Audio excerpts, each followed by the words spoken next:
दाशरथी पट्टनायक प्रथम थिले तापरे जो से कॉमन लोक गरीब लोक गाँ घर लोक सहित संपर्क ये भाव में जोड़ी हो रहा है दासिया अजा भाव परिचित हो गले 1907 बोधे तिरोधान 1997 ओडिशा पाठागार आंदोलन प्रबाद पुरुष प्रख्यात संग्राहक सारस्वत तृतीय शताब्दी राधानगर जाजपुर थर्ड सेंचुरी रेटा एटा 12th सेंचुरी रेटा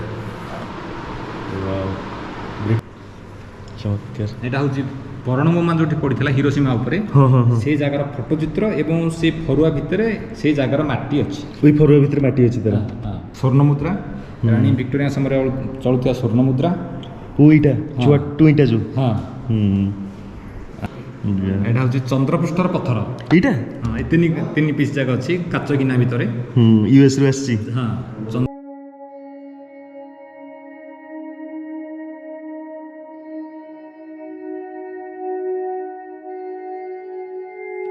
सो फाइनाली आम आसिक पहुँची गले वर्तमान दाशरथी पट्टनायक पाठागार बा संग्रहालय उदयपुर सो लोकली बा सारा ओडिशा से दासिया आजा ना परिचित थिले एवं दासिया आजा 1907 मसीह जन्म ग्रहण करते उदयपुर गाँव में छोटिया गाँटी हेले भी जदि ओडिशा आम कह लाइब्रेरी की नहीं कि गोटे जो इवोल्यूशन होता सेटा दासिया आजा ही आरंभ करते 90 वर्ष लाइफ स्पान भितर से विभिन्न जगह बुलिकी लाइब्रेरी पाई लोक मान भितर माने गोटे कहते ना पॉजिटिव एनवायरनमेंट क्रिएट करवा उद्गीरण करवा से जिनसा से करथिले एवं तांको नाम नामित ये जो लाइब्रेरी ये जगह अच्छी ये जगह 50,000 ऊर्ध पुस्तक पाखापाखि 60-65 जो ऊर्ध मैगजीन प्लस बहुत गुड़े पुराण माने पुरातन जिनस आर्टिसान आर्टिफैक्ट बहुत गुड़े जिनस ये जगह अच्छी सो आम आज परफेक्ट टाइम रे आसिक पहुँचीचे आई गेस आज कम लोक थे एवं डिटेल चलतु भितर बुलवा जदि थे किए दायित्व सागर कथा है डिटेल रे दासिया आजा लाइफ विषय में आलोकपात करवा सो जदि फास्ट टाइम आसछंती ताले रिक्वेस्ट करी मो यूट्यूब चैनल को सब्सक्राइब करने सो लेट्स गो आम पछपटे अच्छा पुलाए बानर सेना देखिपे हाय कह जोर रे सो यहाँ हूँ एंट्री आमर लाइब्रेरी की गोटे बढ़िया ये जगार ये तोरण टेकरा प्रति सोमवार दिन बंद रहे जहाँ हो मनीष ठीक टाइम रे आसी जेते पट्टा पाठागारटा से लगे लिखाई संयत नीरवता पाठागारटा बंद अच्छी बट आई गेस लाइब्रेरी खोला थी कैंपसटा तो बहुत बढ़िया सी यहीपटे रहा संग्रहालय बुलिकी देखा यहाँ हूँ कैंपसटा पूरा सुंदर है कैंपसटा किंतु कहीं न जानिबे कहीं न देखिबे न कांदिबे थरे कहीं चली जीवी गायती मागुणी तुम्भ नाम गाई गाई दासिया आजा लेखा ये हेले आमर प्रिय दासिया आजा आविर्भाव 1907 बोधे तिरोधान 1997 ओडिशा पाठागार आंदोलन प्रबाद पुरुष प्रख्यात संग्राहक सारस्वत साधक दाशरथी पट्टनायक बा दासिया आजा सो जी देखिले कैंपसटा अति चमत्कार है बढ़िया है एवं ताको धीरे धीरे गोटे मॉडर्नाइजेशन भी करा होची सो दैट बेसी लोक जमी जगह को आसीपारे एवं जो पर्पज नहीं कि आरंभ करा जाइए से पर्पजटा फुलफिल हो पार बढ़िया लगला वास्तविक से जगह लिखा दासिया आजा कुज कुटीर से जगह लिखाई दासिया कुज कुटीर ताने फास्ट बोधे ये जगह से रोते बोधे कुटीर लिखाई देखो लाइब्रेरी कैंपसटा तो जबरदस्त है भाई मस्त है मजा लगे ग्रीनरी भितर पूरा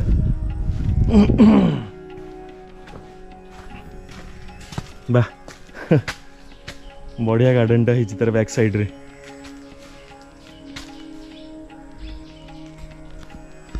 ओहो यहाँ समाधिपीठ सॉरी गला बेलू जोटा देखी आम मनीष आपणा धनपुर जिते पारुछ मनीष धर जा हो यहाँ हूँ तार मोटामोटी कैंपस से पटे अच्छे एक्चुअली संग्रहालय खोली नहीं जाए बंद अच्छी एवं यहाँ पढ़ापी बढ़िया जगह है मजा लगे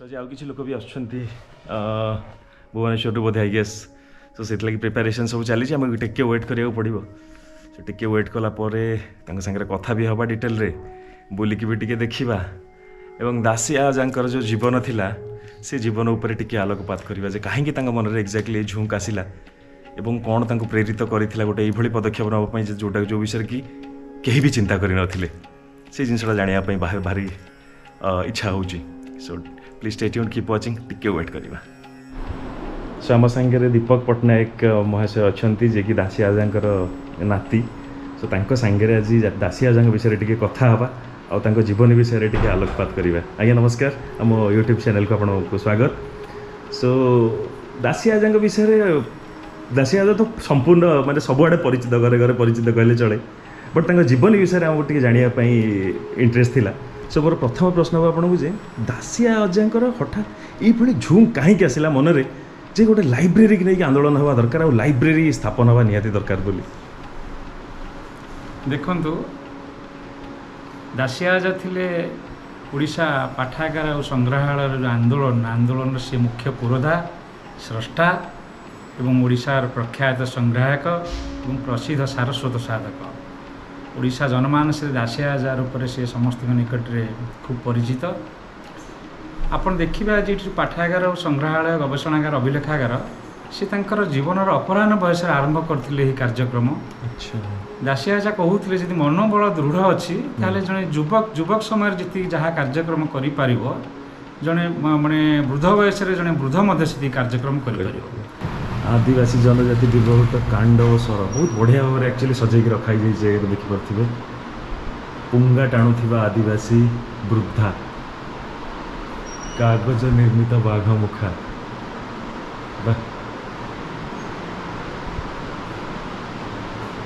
राजा महाराजा मानक राजबाटी व्यवहृत झूला आलोक चमत्कार 1947 मसीहा पूर्व जमीदार मान घर व्यवहृत काठ कारुकार्य निर्मित दर्पण तृतीय शताब्दी राधानगर जाजपुर थर्ड सेंचुरी रेटा এটা 12th सेंचुरी एटा ब्रिटिश मान द्वारा व्यवहृत टाइप मेसीन इंटरेस्टिंग पुराना टेलीफोन देखिए एवं यही जगह सब अच्छी आमर ब्रिटिश मान द्वारा व्यवहृत पितल घंटा बहुत पुराना घंटा सो मानवा पड़ो ये भाव में कलेक्शन या कराई प्लस एगुड़ा गर्भयुक्त गोलाकार माटी अलंकार सब प्राचीन जुगर कौड़ी आदिम सभ्यता व्यवहृत शिल ख्रीष्टपूर्व तृतीय शताब्दी बाबा कितने पुराना पाखापाखि 2400 वर्ष पुराना ये ताले ख्रीष्टपूर्व तृतीय शताब्दी कलेक्शन मानिया पड़ो तापर एगुड़ा आसीगला सब अलंकार आदिवासी जनजाति द्वारा करा मूर्ति और अलंकार झारखंड जनजाति व्यवहृत पुराणा कालिया कज्जल सिंदूर कुंकुम पेड़ी वीरायुध असुरहाड़ वीरायुध असुरहाड़ यहाँ हाँ आज्ञा कहना कौन ये कौन एक्जाक्टली मुझे बुझीपारे जनश्रुति अनुजाई वीरायुधर असुरहाड़ आज्ञा प्रथम देखो जो आम देखुं गोलटा देखुं गोटे मिरर अच्छा ख्रीष्टपूर्व 2000 लोक मैंने मिरर आकार व्यवहार करते जोटा कि ब्रंज धातु उपर गोटे प्रलेप देकी निज छाईटा देखिए मिरर आकार लोक व्यवहार करते ओहो अच्छा यहाँ हूँ पर्तुगीज मैंने जो मसला पेड़ी व्यवहार करते कागज पैकेट नाला काठ खोदे करके मसला पैक करके लोक मैंने आणुले এটা হচ্ছে চেস গোটি ও চেস গোটি খ্রিস্টপূর্ব 300 খ্রিস্টাব্দর চেস গোটি जोटा कि लोक मैंने माटी तैयारी करिकी चेस गोटी करिकी गोड़ी खेल व्यवहार करथिले तेबेले वाह तेणु तांकर बयस जिते 55 वर्ष है सी से जीवन अपराह्न बयस आरंभ करते पाठागार संग्रहालय अभियान ओडिशा यात्रा एवं ता पूर्वरु सी तांकर जीवनर प्रारंभिक जीवन में सी हलिया रांधुणिया बोलकरा सर्वराजांकर सर्वराकार भूदान कर्मी ସ୍ୱାଧୀନତା ସଂଗ୍ରାମର ବାର୍ତ୍ତାବହ କାର୍ଯ୍ୟକ୍ରମ ଏସବୁ କରିବା ସହିତ ପରବର୍ତ୍ତୀ ସମୟରେ ସେ ନିଜର ତେଲ ଲୁଣ ସଂସାର ଚଳାଇବା ପାଇଁ ଜଙ୍ଗଲ ଜମି ଯେଉଁ ଜଙ୍ଗଲ ଜମିରୁ କାଠ ସବୁ ହାଣିକିରି ସବୁ ନେଇଯାଉଥିଲେ, ଯେଉଁ ଖୁଣ୍ଟା ରହୁଥିଲା, ସେ ଖୁଣ୍ଟାକୁ ତାଡ଼ି ତାଡ଼ି ପ୍ରାୟ 10 ଏକର ଚାଷ ଜମି ପ୍ରସ୍ତୁତ କରିଥିଲେ। ଏବଂ ସେ ଚାଷ ଜମି ପ୍ରସ୍ତୁତ କରିବା ଭିତରେ ତାଙ୍କର ଗୋଟିଏ ଆଖି ବି ସମ୍ପୂର୍ଣ୍ଣ ଭାବରେ ନଷ୍ଟ ହୋଇଯାଇଥିଲା। ତେଣୁ ସେ ନିଜର ଜୀବିକା, ସେ ତେଲ ଲୁଣ ସଂସାର ଚଳିବା ପାଇଁ ସେ ଚାଷ ଜମି ପ୍ରସ୍ତୁତ କରିଥିଲେ। ତେଣୁ ତାଙ୍କୁ ସେତେବେଳେ ଲୋକ ଖୁଣ୍ଟାତଡ଼ା ରାଜା ବୋଲି ମଧ୍ୟ କହୁଥିଲେ। ସ୍ୱାଧୀନତା ପରବର୍ତ୍ତୀ ସମୟର ଏଇ କଥା। ପେଡ଼ି ଯେଉଁଟାକି ଲୋକମାନେ ଆଗରୁ ପାନ ଖାଇବା ସମୟରେ ପାନ ପତ୍ର ରଖୁଥିଲେ, ପାନ ପେଡ଼ିଟା ବିଭିନ୍ନ ପ୍ରକାର ପିତ୍ତଳ ସାମଗ୍ରୀ ସବୁ, ଯେମିତିକି ପିତ୍ତଳ ଚିଲ୍ଲମ, ଗଞ୍ଜେଇ ଟାଣିବା ପାଇଁ ପିତ୍ତଳ ଚିଲ୍ଲମ, ଏଇଟା ଏଇଗୁଡ଼ା ନାଇଁ କି? ପିତ୍ତଳ ଚିଲ୍ଲମ, ବିଭିନ୍ନ ପ୍ରକାର ପିତ୍ତଳ ଚିଲ୍ଲମ ଅଛି ସବୁ। ତାପରେ ଏଇଟା ଚୂନ ଖାଇ, ଏଇଟା ଦେଖନ୍ତୁ ଗୋଟେ ଆଷ୍ଟ୍ରେ, ଯୋଉଟାକି ପିତ୍ତଳରେ ନିର୍ମିତ। ଏଇଟା ବଡ଼, ଏଇଟା ସାନ। ସିଗାରେଟ ରଖିବା ପାଇଁ ତାର ଥାକଟା ରଖା ହେଇଛି। ଏଇଟା ସିଗାରେଟ ରଖିବା ପାଇଁ ନାଇଁ କି? ଆଉ ବିଭିନ୍ନ ପ୍ରକାର ପିତ୍ତଳ ସାମଗ୍ରୀ ସବୁ, ଅର୍ଣ୍ଣାମେଣ୍ଟସ୍ ରଖିବା ପାଇଁ, କଏନ୍ ରଖିବା ପାଇଁ ବକ୍ସ ସବୁ, ସବୁ ପିତ୍ତଳ ସାମଗ୍ରୀ ସବୁ। ଏଇଟା ହେଉଛି 1800 ଖ୍ରୀଷ୍ଟାବ୍ଦର ଦହିରୁ ଲହୁଣୀ ବାହାର କରିବା ପାଇଁ ପାତ୍ର, କାଚ ପାତ୍ର। ଓହୋ, ଏଥିରେ ବାହାର କରାଯାଉଥିଲା ନାଇଁ କି? ଯୋଉଟାକି ହ୍ୟାଣ୍ଡେଲରେ ଲାଗିଛି। 200 ବର୍ଷ ତଳର ଲୋକମାନେ ଏମିତିକି ଦହିରୁ ଲହୁଣୀ ବାହାର କରିବା ପାଇଁ କାଚ ପାତ୍ର ବ୍ୟବହାର କରୁଥିଲେ। ଏଇଟା ଢେଙ୍କାନାଳରୁ ସଂଗୃହୀତ। ଆଚ୍ଛା। ଏଇଟା ଗୋଟେ ମ୍ୟାଜିକ୍ ଗ୍ଲାସ୍। ଏ ଗ୍ଲାସ୍ଟା ଚାପି ଦେଲେ ଏଇଟା ପ୍ୟାକେଟରେ ପକେଟ ଭିତରେ ରହିଯିବ। ହଁ, ପିତ୍ତଳର। ଆରେ ବାଃ। ଏଇଟା ହେଉଛି ସୁପ, ଯେଉଁ ଯଜ୍ଞରେ ହୋମ ଯଜ୍ଞରେ ଯେଉଁ ବ୍ୟବହୃତ କରାଯାଏ। ବିଭିନ୍ନ ପ୍ରକାର ପିତ୍ତଳ ସାମଗ୍ରୀ ସବୁ। ପାନ ରଖିବା ପାଇଁ ଷ୍ଟାଣ୍ଡ। ଏଇଟା ଜମିଦାର ମାନେ ପାନ ଖିଲ ଭାଙ୍ଗିକି ତାଙ୍କ ଟେବୁଲ ଉପରେ ଏଭଳିଆ ଷ୍ଟାଣ୍ଡରେ ଭାଙ୍ଗିକି ରଖନ୍ତି। ସାନ ଖେମେଣ୍ଡିରୁ ଆସିଛି। ଆଜ୍ଞା, ଏଗୁଡ଼ା ସବୁ ମାଟିରେ ତିଆରି ଜିନିଷ ଗୁଡ଼ା ସବୁ। ଏଇଟା ହନୁମାନ, ବିକୃତ ହନୁମାନ କହୁଛେ। ମୃଦଙ୍ଗ ବଲାଙ୍ଗୀରରେ ବ୍ୟବହାର କରାଯାଏ। ମାଟିରେ ନିର୍ମିତ ମୃଦଙ୍ଗ ଏବଂ ମୃଦଙ୍ଗର ମୂର୍ତ୍ତି। ଏସବୁ ପିତ୍ତଳ ଜିନିଷ। ଗୁଆକାତି, ବିଭିନ୍ନ ସମୟର ବିଭିନ୍ନ ପ୍ରକାର ଲୋପ ହେଇଗଲାଣି କହିଲେ ଚଳେ। ଆଚ୍ଛା, ନଟରାଜ ମୂର୍ତ୍ତି। ଏଇଟା ବହୁତ ପୁରୁଣା ମୂର୍ତ୍ତି ହେଇଥିବ ଲାଗୁଛି ଦେଖିକି। ବୁଧଙ୍କର ଶୟନ ମୂର୍ତ୍ତି। ଏଇଟା ହେଉଛି କାଗଜ ତିଆରି ବୁଧଦେବ। ଏଇ କାଗଜରେ ତିଆରି ହେଇଛି। ଆରେ ବାଃ। ଆଉ ବିଭିନ୍ନ ପ୍ରକାର କାଗଜରେ ମୂର୍ତ୍ତି। ଆଉ 100 ବର୍ଷ ତଳର ପିତ୍ତଳ ନିର୍ମିତ ମାଛ, ଯୋଉଟାକି ଭାଙ୍ଗିବ, ଫ୍ଲେକ୍ସିବୁଲ୍ ହେଇପାରିବ, ସେଟା ଏମିତି ବୁଲି ଯାଉଥିବ। ଆଜ୍ଞା। ଏଇଟା ଓଜନ ସାମଗ୍ରୀ ଗୋଟେ। ଏଟା ମାଛ ଓଜନ କରନ୍ତି ବି ଗାଁ ଗହଳି ଯୋଉମାନେ ଆସନ୍ତି। ମାଛ ବାଇଗଣ ସବୁ ଓଜନ କରନ୍ତି। ଆଜ୍ଞା। ଇଏ ତ ନାହିଁ, ଇଏ ବି ପ୍ରାୟ ଲୋପ ପାଇଗଲାଣି, ଆଉ ନାହିଁ। ଆଉ ଗ୍ରାମଫୋନ୍। ହଁ, ଏଇଟା ଗ୍ରାମଫୋନ୍ଟା। ଏ ପୁରୁଣା ବୋଧେ ନାଇଁ, ତାର ଇଏ ଗୁଡ଼ା ସିଡି ଗୁଡ଼ା। ଏଇଟା ହେଉଛି ହାତୀୟନ୍ତ୍ର ବାକ୍ସ ଗୋଟେ। କୋରାପୁଟ ଜୟପୁର ଆସିଥିଲା, ଜୟପୁରରୁ ରାଣୀଙ୍କର ଗହଣା ପେଡ଼ି। ଆଉ ବିଭିନ୍ନ ହାତୀଦାନ୍ତ ତିଆରି, ହାତୀଦାନ୍ତ ତିଆରି। ବାଃ। ଆଉ ବିଭିନ୍ନ ରାଜବାଟୀର ରାଣୀମାନଙ୍କର ଗହଣା ପେଡ଼ି, ଗହଣା ବାକ୍ସ। ଠିକ୍। ଏଇଟା ହେଉଛି ବାଉଁଶ ତିଆରି, ବାଉଁଶ ଚେରରେ। ଆଜ୍ଞା। ବିଭିନ୍ନ କଟ୍ ସବୁ। ବିଭିନ୍ନ ପ୍ରକାର ରେଡ଼ିଓ, ପୁରୁଣା ସମୟର ରେଡ଼ିଓ ସବୁ। ଠିକ୍। ଶିଶୁମାର ମାଛର କଙ୍କାଳ, ଡଲଫିନ୍। ଡଲଫିନ୍। ଏଇଟା ପୁରା ଡଲଫିନ୍ର କଙ୍କାଳ। ଡଲଫିନ୍ଟା କୋଉଠୁ ଆସିଛି ଏଇଟା? ଏଇଟା ଚିଲିକାରୁ ଆସିଥିଲା। ଏଇଟା ହେଉଛି ଚୀନ ଦେଶର ଧର୍ମଯାଜକମାନଙ୍କ ପୁରୁଣା କାଳିଆ ଛତା। ଏଇଟା ତ ବହୁତ ପୁରୁଣା ହେଇଥିବ ତାହେଲେ। ପୁରୁଣା ଏଇଟା ବହୁତ ପୁରୁଣା ଲାଗୁଛି। ବାଃ। ଆଉ ନାରାୟଣ ତ୍ରିପାଠୀଙ୍କର ବ୍ୟବହୃତ ଭାୟୋଲିନ୍। ଏଇଟା ହେଉଛି ବଟୁଆ, ଇଏ ଯୋଉ ପାନ ରଖା ବଟୁଆ, ଯୋଉଟା ହଳଦୀ କାଠୁଆ। ଏଇଟା ଓଟ ଚମଡ଼ାରେ ତିଆରି ଓଟ।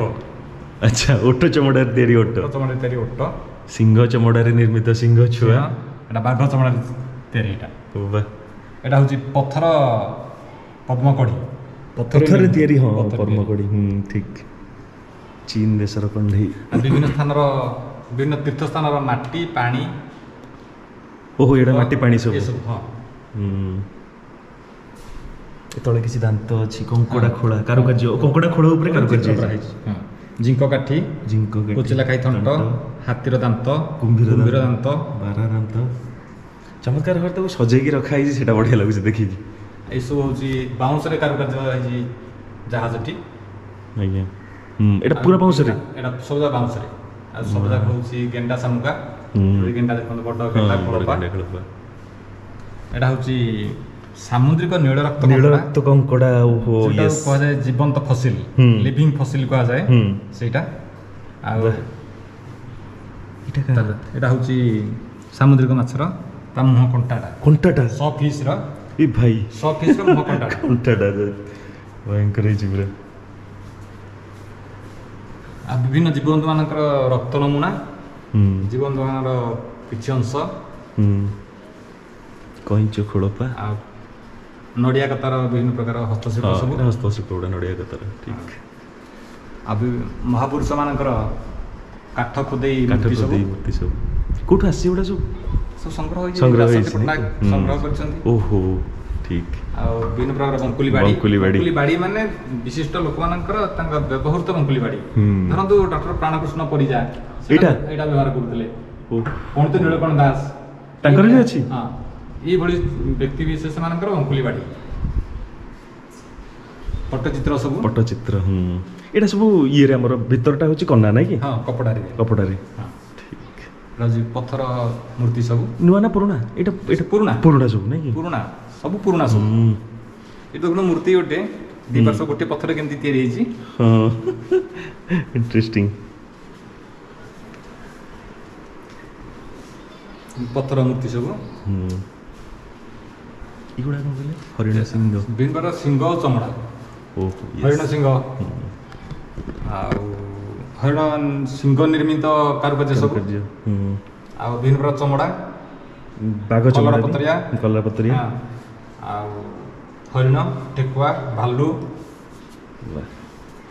ସୋ ଆମ ସହିତ ଅଛନ୍ତି ଆଜି ଓଡ଼ିଶାର ଅନ୍ୟତମ ସୁନାମଧନ୍ୟ ବ୍ୟକ୍ତିତ୍ୱ ତଥା ସାହିତ୍ୟ ଆଉ ସଂରକ୍ଷଣ ପ୍ରତି ନିଜ ଜୀବନକୁ ଉତ୍ସର୍ଗୀକୃତ କରିଥିବା ତଥା ଆମର ଓଡ଼ିଶାର ପୂର୍ବତନ ମେମ୍ବର ଅଫ୍ ପାର୍ଲିଆମେଣ୍ଟ ଶ୍ରୀଯୁକ୍ତ ପ୍ରସନ୍ନ ପାଟଶାଣୀ ମହୋଦୟ। ଆଜ୍ଞା ନମସ୍କାର, ମୋ ୟୁଟ୍ୟୁବ୍ ଚ୍ୟାନେଲକୁ ଆପଣଙ୍କୁ ସ୍ୱାଗତ। ସୋ ଖୁସି ଲାଗୁଛି ଆଜି ଆପଣଙ୍କ ସାଙ୍ଗରେ ଦାସିଆ ଆଜାଙ୍କ ବିଷୟରେ ଆମେ କଥା ହେବାକୁ ଆସିଛେ। ସୋ କ'ଣ କହିବେ ଦାସିଆ ଆଜାଙ୍କ ଜୀବନ ବିଷୟରେ? କେମିତି ଆପଣ ତାଙ୍କୁ ଜାଣିଥିଲେ? କେଉଁ ଜିନିଷଟା ତାଙ୍କର ଆପଣଙ୍କୁ ପ୍ରେରଣା ଦେଇଥିଲା? ଦାସିଆ ଓଝା ଦାଶରଥୀ ପଟ୍ଟନାୟକ ପ୍ରଥମେ ଥିଲେ, ତାପରେ ଯେତେବେଳେ ସେ କମନ ଲୋକ, ଗରିବ ଲୋକ, ଗାଁ ଗହଳି ଲୋକ ସହିତ ସମ୍ପର୍କ ଏଭଳି ଭାବରେ ଯୋଡ଼ି ହେଇକି ରହିଲା ଯେ ତାଙ୍କୁ ଦାସିଆ ଓଝା ଭାବରେ ପରିଚିତ ହେଇଗଲେ। ସମସ୍ତେ ଡାକିଲେ। ହଁ, ଭେରି ପପୁଲାର, ଲୋକପ୍ରିୟ। ସେଠୁ ତାଙ୍କର ମୋର ସମ୍ପର୍କ ହେଲା ବାଲୁଗାଁରେ। ମୋର ଜନ୍ମସ୍ଥାନ ଚିଲିଆ କୁଳରେ ଗୋଟେ ଛୋଟ ଗାଁ, ଘିଅ ଖୋଳା। କିନ୍ତୁ ବାଲୁଗାଁରେ ପିଲାଦିନୁ ରହିଆସିଛି। ବାପା ମୋର ଥିଲେ କବିରାଜ, ସରପଞ୍ଚ ସ୍ୱାୟନ୍ତ ସଂଗ୍ରାମୀ। ତେଣୁ ସ୍ୱାୟନ୍ତ ସଂଗ୍ରାମୀ ପରିବାରରେ ମୋର ଜନ୍ମ। ସେଠି ଦାସିଆ ଓଝା ଯେତେବେଳେ ଯାଆନ୍ତି ସେ କେଉଁଠି ରହନ୍ତିନି, ଆମରି ଘରେ ରହନ୍ତି। ତାଙ୍କ ପାଇଁ ସ୍ୱତନ୍ତ୍ର ଘର ବାପା ଗୋଟେ କରନ୍ତି, ମାନେ ସେ ଘର ଭିତରୁ ଗୋଟେ ଘର ସ୍ୱତନ୍ତ୍ର ତାଙ୍କ ପାଇଁ। ସେ ଯେଉଁଠି ପାଉ ସେ ଶୋଇପଡ଼ିବେ, କିଛି ଘୃଣା ନାହିଁ। କିନ୍ତୁ ତାଙ୍କୁ ଜବରଦସ୍ତି କରିଦିଏ ଶୋଇବେ। ଆଉ ମୋତେ ଧରିକିରି ସକାଳୁ ବାହାରିବେ। କେଉଁଠି ଯିବେ? ରାହାଚଳ ପଣ୍ଡାଙ୍କ ଘରକୁ ଯିବେ। ରାହାଚଳ ପଣ୍ଡାଙ୍କର ଗୋଟେ ଲାଇବ୍ରେରୀ ଥିଲା, ତାଙ୍କ ଦୁଇ ପୁଅଙ୍କ ନାଁରେ ସେ କରିଥିଲେ, ବିଜୟ ବସନ୍ତ ପାଠାଗାର। ତା ପୂର୍ବରୁ ମୋର ଗୋଟେ ଲାଇବ୍ରେରୀ ସେଠି ଥିଲା, ଗାନ୍ଧୀଙ୍କ ନାଁରେ କରିଥିଲେ, ଗାନ୍ଧୀଜୀ ପାଠାଗାର। ସିଏ ତାକୁ ଦେଖିକି ବିହଳିତ ହେଇଯାଆନ୍ତି। ସେଠୁ ସିଏ ଡକ୍ଟର ନୃସିଂହଚରଣ ସାମନ୍ତ ସିଂହ, ପୂର୍ବତନ MP, ପ୍ରଫେସର ଶଶାଙ୍କ ଚୂଡ଼ାମଣିଙ୍କର ସେ ମାମୁଁ ହେବେ, ନିଜ ମାମୁଁ, ତାଙ୍କ ଘରକୁ ପଳାନ୍ତି। ସିଏ ବି ତାଙ୍କ ଘରେ କାହିଁ ଯାଆନ୍ତି? ସେ ପୂର୍ବତନ MP, ସେଠୁ କିଛି ସଂଗ୍ରହ କଲେ, ସେ ଗୋଟେ ମ୍ୟୁଜିୟମ୍ କରିବେ। ଆଜ୍ଞା। ତା ପୂର୍ବରୁ ସେ ଅନ୍ୟମାନଙ୍କଠୁ ସଂଗ୍ରହ ଆରମ୍ଭ କରିଦେଇଥିଲେ, ମୁଁ ଜାଣିଛି। ଆଜ୍ଞା। ସେ ସଂଗ୍ରହ ଭିତରେ ଯିଏ ଯାହା ଦେଲା ପ୍ରେମରେ ନେଲେ। ଆଜ୍ଞା। ପଇସା ବୋଲେ କାହାକୁ ମାଗନ୍ତି ନାହିଁ, କିଛି ଲୋକ ତାଙ୍କୁ ଦିଅନ୍ତି। ଏବଂ ସିଏ ମଧ୍ୟ ମାଗନ୍ତି କ'ଣ ପାଇଁ? ବହି ପାଇଁ। ବହି ପାଇଁ ବହି କିଣିବେ ବା ନେବେ ଦରକାର ପଡ଼ିଲେ କାହାକୁ ଦେବେ। ଏଇଟା ହେଉଛି ମେଟ୍ ପ୍ଲିଜ୍ର ଅନର୍ ଯେଉଁଟା ନାଥୁରାମ ଗଡ଼ସେ ଯେତେବେଳେ ମହାତ୍ମା ଗାନ୍ଧୀ ମାରି ସାରିଲେ ତାଙ୍କ ଯେଉଁ କୋର୍ଟରେ ଷ୍ଟେଟମେଣ୍ଟ ଦେଇଥିଲେ ତାର କପି ଓରିଜିନାଲଟା ଯେଉଁଟାକି ଗଭର୍ଣ୍ଣମେଣ୍ଟ ଅଫ୍ ଇଣ୍ଡିଆ ବ୍ୟାନ୍ କରିଛି ଡାଇରେକ୍ଟ ଅଫିସ୍ ପାଇଁକି।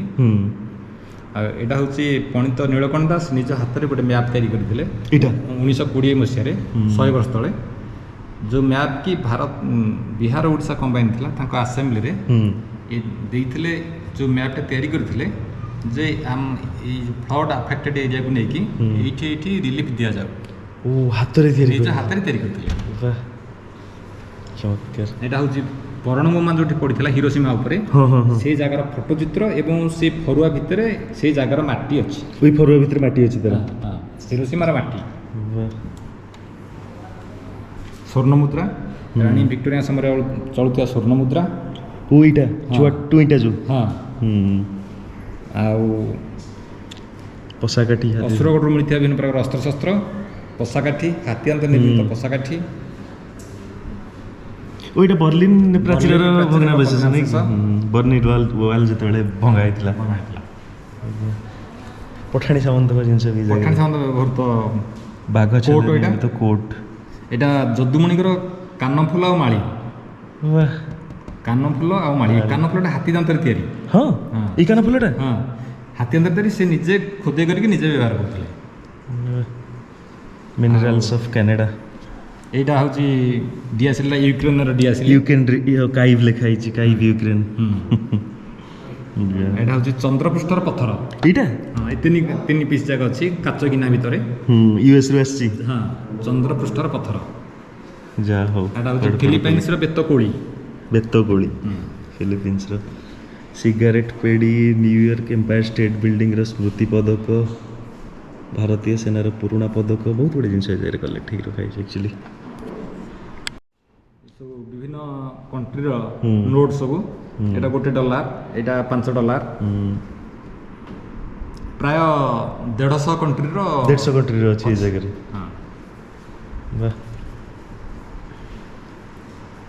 କଏନ୍ ବି ହଁ Ghana, New Zealand, Indonesia, Zambia. Wow ବହୁତ ଆଡ଼ୁ କଲେକ୍ଟ ହେଇଛି। Reserve bank of Zimbabwe, Pakistan, Kuwait, Uganda, Australia, Mexico. ବିଭିନ୍ନ ଦେଶର କଏନ୍ ସବୁ। 5000 ରୁପି ନୋଟ୍, 50,000 ରୁପି ନୋଟ୍। ଏଇଟା କାହାର? ଜିମ୍ବାୱେର ମୋଷ୍ଟଲି ଜିମ୍ବାୱେ ଫିମ୍ବାୱେରେ ହିଁ ହେଇପାରେ। ଡିନୋମିନେସନ୍ ତାଙ୍କର ବହୁତ ଗଲାଣି। ଆମ ଭାରତୀୟ ମୁଦ୍ରା। ଭାରତୀୟ ମୁଦ୍ରା ସବୁ ଯାକ ଭାରତର ଅତି ପୁରୁଣା ମୁଦ୍ରା। ହଁ ଏଇଟା ଗୋଟେ ବହୁତ ପୁରୁଣା 10 ରୁପିଜ୍ଟା ଯେଉଁଟା ଦେଖିପାରୁଥିବେ। ଏଇ 10 ରୁପିଜ୍ଟା ଏଗୁଡ଼ା ସବୁ ପୁରୁଣା, ବହୁତ ପୁରୁଣା ନାଇଁ କି? ଏଗୁଡ଼ା ତ କମ୍ପାରେଟିଭଲି ନୂଆ। ଏଇ 10 ଟଙ୍କିଆ ଗୁଡ଼ା ତ ନୂଆ, ବଟ୍ ସେଇଗୁଡ଼ା ହେଉଛି ସବୁଠୁ ଚୌଡ଼ା ଯେତେବେଳେ ଆସିଥିଲା ପୁରା।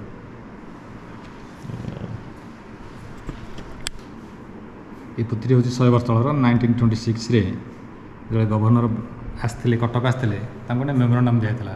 ଫାଷ୍ଟ ପ୍ରିଣ୍ଟ ତାଳପତ୍ରରେ, ଫାଷ୍ଟ ପ୍ରିଣ୍ଟ 100 ବର୍ଷ ତଳରେ ପ୍ରଥମେ ପ୍ରିଣ୍ଟ କରାଯାଇଥିଲା ତାଳପତ୍ରରେ ପୋଥି, ଯେଉଁଟାକି ଭାରତରେ ଅନ୍ୟ କେଉଁଠି ହେଲେ ପ୍ରିଣ୍ଟ ନଥିଲା।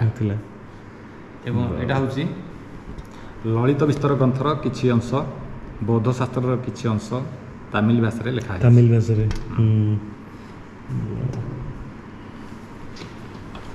ଚିତ୍ରପୋଥିଟି ହେଉଛି ରାଧାକୃଷ୍ଣଙ୍କର ଚିତ୍ରପୋଥି ଏବଂ ପ୍ରତି ଗାର ଗୁଡ଼ିକ ଅକ୍ଷରରେ କମ୍ପୋଜ ହେଇଛି। ଅକ୍ଷରରେ? ଓହୋ ହୋ ହୋ, ଆରେ ଭାଇ ଜବରଦସ୍ତ। କେମିତି ଲେଖୁଥିଲେ ଆଗରୁ ସେତେବେଳେ? ହଁ ସେଇ ଜିନିଷଟା ଜାଣିବା ଦରକାର। ହଁ ମାନେ ତାକୁ ଲେଖିବାଟା ହେଉଛି ମେନ୍। ପୁଣି ଲେଖିବେ, ପୁଣି ସେଇ ଇଏରେ ହିଁ ଶେଷ ହେବ, କବିତାଟା ଶେଷ ହେବ ନା। ଯାହା ହଉ ପ୍ରାକ୍ଟିସ୍ ତ କରୁଥିବେ ଡେଫିନେଟଲି ନାଇଁ? ପ୍ରାକ୍ଟିସ୍ ନ କଲେ ଏଇ ଜିନିଷଟା ସବୁ ସମ୍ଭବ ନହେଲେ ସବୁ ସମ୍ଭବ ସମ୍ଭବ। ନୁହଁ। ଚିତ୍ରଟା କରିବେ, ପୁଣି ଲେଖିବେ, ପୁଣି ଗୀତଟା ହିଁ ସଂଯୋଜନା କରା ଯୋଡ଼ି ହେବ ସେଥିରେ। ଆଉ ସେଇ ସାଇଜ୍ରେ ହିଁ ସବୁ ଆସିବ, ସରିବ। ସରିବ। ଏଇଟା ହେଉଛି 10 ଅବତାର ଚିତ୍ରପୋଥି। ସେଇ କଲର ବି ସେଇ ସମୟ କଲର ବି। ଏଇଟା ଆମର 300 ବର୍ଷ ତଳର ଗୋଟେ ଚିତ୍ରପୋଥି। ଖୁଦୁରୁକୁଣୀ ଓଷା ଉପରେ। ଖୁଦୁରୁକୁଣୀ ଓଷା। ତପୋଇ। ଏଇଟା ସବୁ ନ୍ୟାଚୁରାଲ କଲର ସେତେବେଳେ ବୋଧେ ୟୁଜ୍ ହଉଥିବ। ନ୍ୟାଚୁରାଲ କଲର ପତ୍ରରେ ସେମିତି ରସ ବ୍ୟବହାର କରୁଥିଲେ, ପତ୍ରରେ କଲର ବ୍ୟବହାର କରୁଥିଲେ। ରାମାୟଣ ଚିତ୍ରପୋଥି ଚିତ୍ରପତି ସବୁ ବୁଦ୍ଧଙ୍କ ଷ୍ଟୋରି ବୁଦ୍ଧଙ୍କ ଜନ୍ମରୁ ନିର୍ବାଣ ଯାଏ ଏଇ ଜାଗାରେ ଅଛି ପୁରା ବାହ ଏଇଟା ପୁରୁଣା କାଳିଆ ମୁଦ୍ରା ବୋଧେ ମୁଦ୍ରା ସବୁ ଆମ ଭାରତୀୟ ବିଭିନ୍ନ ବିଶ୍ୱ ରାଜାମାନେ ଯେତେବେଳେ ନିଜ ନିଜ ନାଁରେ ସବୁ କଏନ୍ ଚଳୁଥିଲେ ନିଜ ନିଜ ଶାସନ କରୁଥିଲେ ଠିକ। ସେହି ସମୟର ମୁଦ୍ରା ଏବଂ ପ୍ରାୟ ସମସ୍ତ ମୁଦ୍ରା ହେଉଛି ସ୍ୱାଧୀନତା ପୂର୍ବର ଆଉ ଟିପୁ ସୁଲତାନଙ୍କ ଦ୍ୱାରା ଥିଲା କଉଡ଼ି କଉଡ଼ିଟା ସିସାରେ ତିଆରି ହଁ ଏଇଟା ସିସାରେ ତିଆରି ଯଦି ବଡ଼ଟା ଟଙ୍କାଟେ ହେଉଥିଲା ସାନଟା ଚାରଣା ଆଉ ଖ୍ରୀଷ୍ଟପୂର୍ବ ତୃତୀୟ ଶତାବ୍ଦୀର ଏଇତକ ମୁଦ୍ରା ସବୁ ଆରେ ବାହ এটা ଖ୍ରୀଷ୍ଟପୂର୍ବ ତୃତୀୟ ଶତାବ୍ଦୀର ମୁଦ୍ରା ଏଇଭଳି ମୁଦ୍ରା ଚାଲିଥିଲା ସେତେବେଳେ ୱାଓ ବିରଳ ପ୍ରାଚୀନ ମୁଦ୍ରା ଏଇଟା ପ୍ରାଚୀନ ମୁଦ୍ରା ସବୁ ଚାଇନିଜ ଓଲ୍ଡ କଏନ୍ସ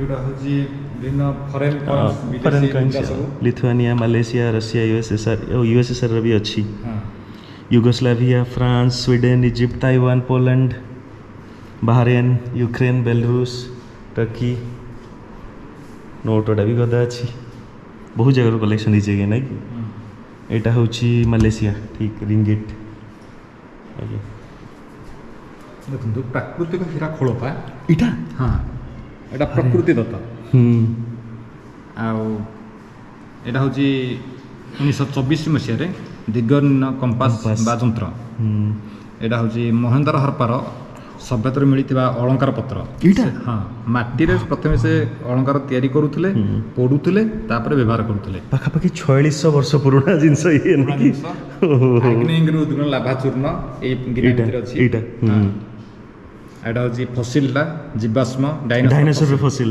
ଫସିଲ ଏଇଟା ହେଉଛି ସିନ୍ଧୁ ଉପତ୍ୟକାର ଭଗ୍ନାଂଶ ଏଇଟା ମିଳିଛି ହଁ ଏଇଟା ମେସୋପୋଟାମିଆର ସିଲ୍ ଖ୍ରୀଷ୍ଟପୂର୍ବ 2500 ବର୍ଷ ତଳର ଏଇଟା ମେସୋପୋଟାମିଆର ଟାଇଗ୍ରିସ୍ ୟୁଫ୍ରେଟିସ୍ ନଦୀ ଦ୍ୱୟ ସଭ୍ୟତା ହେଇଥିଲା ସାମୁଦ୍ରିକ ପ୍ରବାଳ ଏଇଟା ନିକୋବର ଦ୍ୱୀପପୁଞ୍ଜର ପ୍ରବାଳ ନିକୋବର ଯୋଉ ଆଉ ବିଭିନ୍ନ ପ୍ରକାର ପୁରୁଣା ପ୍ରଶ୍ନପତ୍ର 39 ମସିହାରେ ବି ପ୍ରଶ୍ନପତ୍ର ଅଛି ପୋଥି ଦୁର୍ଲଭ ପୋଥି ସବୁ ଆଉ ଯିଏକି ଅନୁଷ୍ଠାନର ପ୍ରତିଷ୍ଠାତା ଦାସିଆଜାଙ୍କର ତାଙ୍କର ହାତ ଲେଖା ଚିଠି ଏଇଟା ଆଉ ତାଙ୍କ ଆଈଙ୍କର ବି ହାତ ଲେଖା ଚିଠି ଆଉ ବିଶେଷତଃ ପ୍ରାଣକୃଷ୍ଣ ପରିଜା ତାଙ୍କର ହାତ ଲେଖା ଚିଠି ସବୁ ଯେତେ ସବୁ ହାତ ଲେଖା ଚିଠି ମାଧର ମାନସିଂ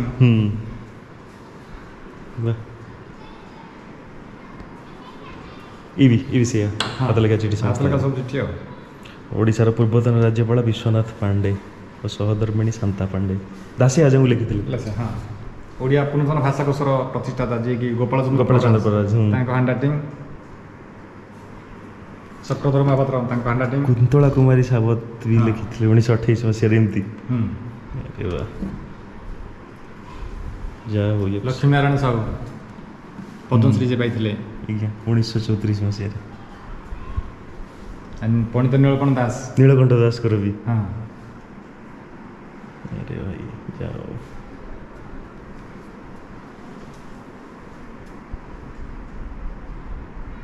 ऐतिहासिक जे सत्यनारायण राजगुरु आज्ञा तांकर हाथ लेखा चिठी 79 मसीह लिखिथिले 79 हाँ କିଛି ସମ୍ପର୍କ ଯୋଡ଼ି ହେଇଗଲା ମୋର ତାଙ୍କ ସହିତ ଆମେ ଉଭୟ ଯୁବଲୋକ ସମ୍ମିଳନୀର ମୁଁ ସେତେବେଳେ ଥାଏ